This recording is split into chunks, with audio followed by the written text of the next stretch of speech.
The average length of time for their marriages or dates is 10 years. And this is just average. Hey, do you like our program? Then please subscribe to our channel if you don't want to miss out our new videos. If you'd like to learn anything regarding interpersonal relationships, feel free to let us know. We'll try our best to answer your questions. Have you ever heard of a wealthy couple who stays together forever? They're really emotionally close to one another. Even if they happen to have a fight, they would soon make up with each other. While they're deeply attracted to one another, they're not parasitically attached to the other person, or extremely aloof once they are committed to their relationship. They believe that their relationship will last for a very long time. Yes, like forever. And they always hold a positive view toward others. Wow, who are these people? I'm becoming intrigued by their story. I wonder if you're having the same kind of curiosity. How did they really interact with one another? And how should we maintain our relationships like they do? Well, today's a view from the Psychologist.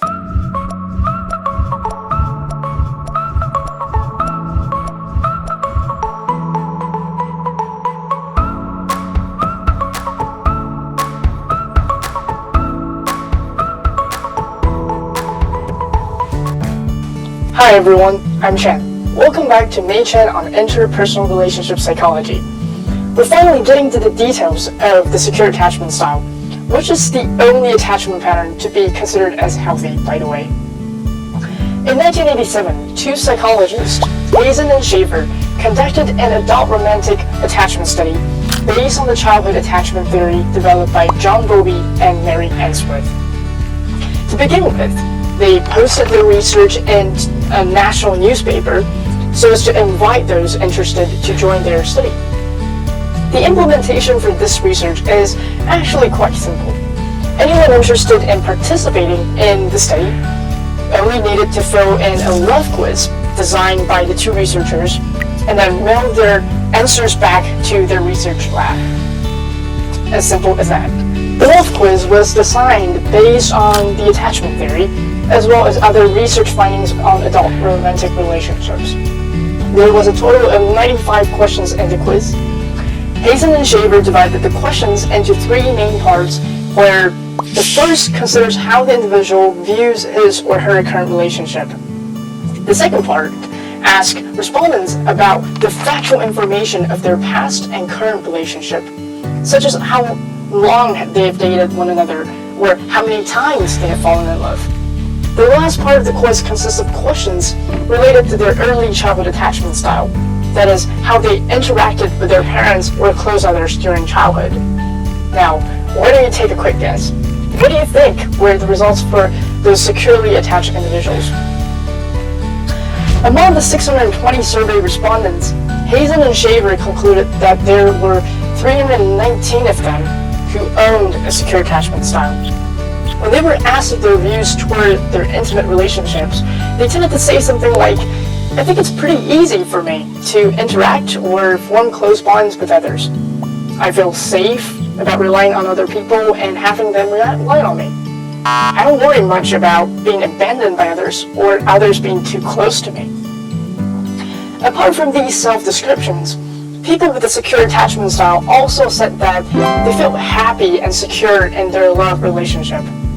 Furthermore, when their significant other made a minor mistake in their relationship, they were also quick to accept their failure and embrace them again with the same positive outlook. If they happened to be the one igniting the other person's anger, they were also very willing to apologize.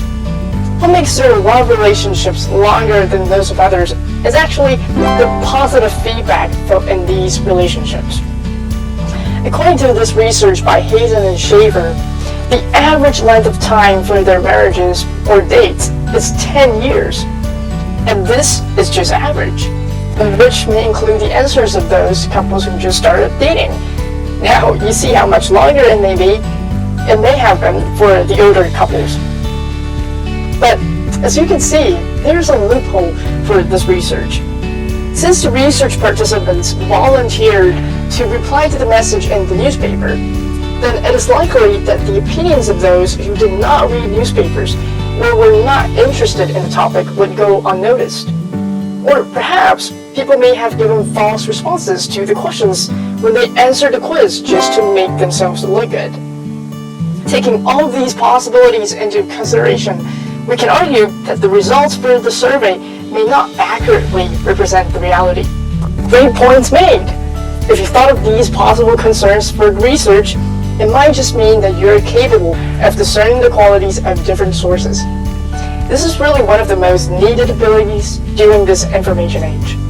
In order to examine the validity of Hazen and Shaver's research, Bartholomew and Horowitz conducted another adult attachment study in 1991. They called in 70 college students at random to join an interview-based research. During the interviews, they asked these participants to describe their views toward their friendships, intimate relationships, and themselves. Once the interview transcripts had been collected, the researchers then decided which type of attachment style each individual belonged to. Bartholomew and Horowitz found that people with a secure attachment style tend to hold higher values for their relationships and were capable of describing them with a coherent narrative. For example, when they say that they are happy being with a group of friends, we won't hear them suddenly complaining about this group of friends. When they're dating with someone, they don't become overly attached to the other person, even though they love spending time with their significant other. That is, they're good at being dependent on someone while not losing their own independence. This makes them unlikely to feel that they are good on their own to the extent that they pay no attention to their lover at all. Instead, they're willing to spend time and effort on their relationships, which is why their family and friends tend to describe them as warm and affectionate people. Another thing worth mentioning is that securely attached individuals are also more confident in themselves. They tend to view themselves positively. I'm not saying that they're narcissistic or something like that. What I'm saying is that they see themselves as how they should be seen in reality. So they won't be overly proud or belittling of themselves. This is probably why they always feel secure whether they're with someone or alone. Now that we've talked so much about this group of secure individuals, do you think you've come to know them better? Let me go over again what they're like. People with a secure attachment style tend to see themselves and others in a relationship as positive and nice, even though they may come to disagreements sometimes. They're willing to accept the fragilities of their partners and are also willing to apologize when they make a mistake. Also, having someone to fall in love with is one of the most blessed things they could imagine. They believe that their partners help them become a better person, so they're willing to spend time and effort on their relationship.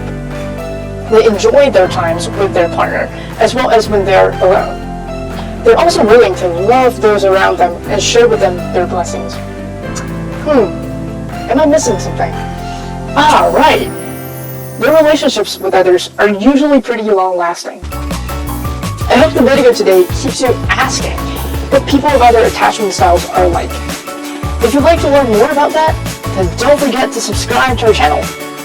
We update our videos in English once every other Friday night, Taipei Standard Time. So stay tuned for next time. Goodbye.